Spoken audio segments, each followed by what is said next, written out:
वृंदावन की पवित्र भूमि पर स्थित है निधिवन, एक ऐसा स्थान जहां भक्ति और रहस्य एक दूसरे में घुल जाते हैं। दिन में यह जगह साधारण सी लगती है, टेढ़े मेढ़े तुलसी के पेड़, छोटी छोटी गलियां और बीच में एक शांत सा मंदिर। लेकिन जैसे ही सूर्य अस्त होता है, पूरे क्षेत्र का वातावरण बदलने लगता है। कहते हैं संध्या आरती के बाद निधिवन के सभी द्वार बंद कर दिए जाते हैं।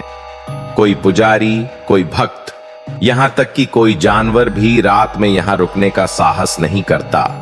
स्थानीय लोग बताते हैं कि पक्षी भी सूर्यास्त से पहले ही उड़ जाते हैं, मानो उन्हें आने वाले रहस्य का आभास हो। बहुत वर्ष पहले की बात है।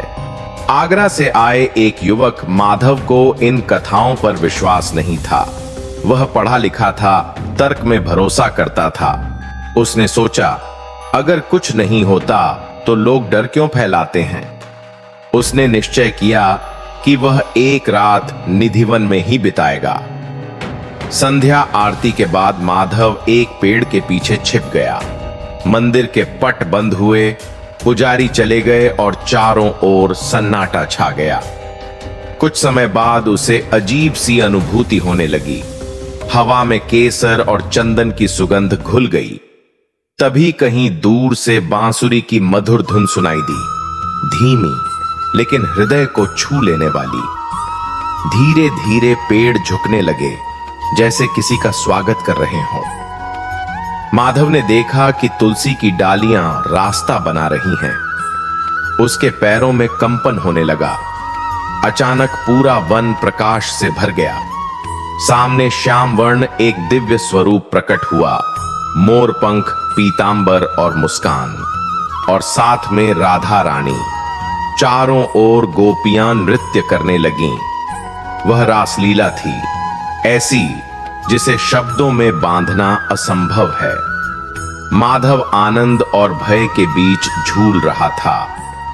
उसकी आंखों से आंसू बहने लगे।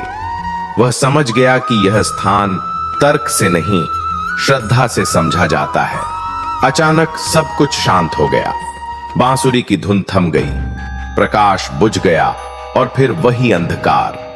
माधव बेहोश होकर गिर पड़ा। सुबह जब पुजारी आए तो उन्होंने माधव को वन के बाहर पाया।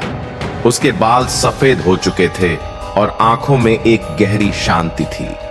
होश में आने पर उसने बस इतना कहा, जो मैंने देखा वह भगवान की लीला थी। निधिवन सच में साधारण स्थान नहीं है। उस दिन के बाद माधव तर्क छोड़कर भक्त बन गया। आज भी लोग कहते हैं, निधिवन में हर रात श्री कृष्ण आज भी रास रचाते हैं, और जो देख ले वही रह जाता है।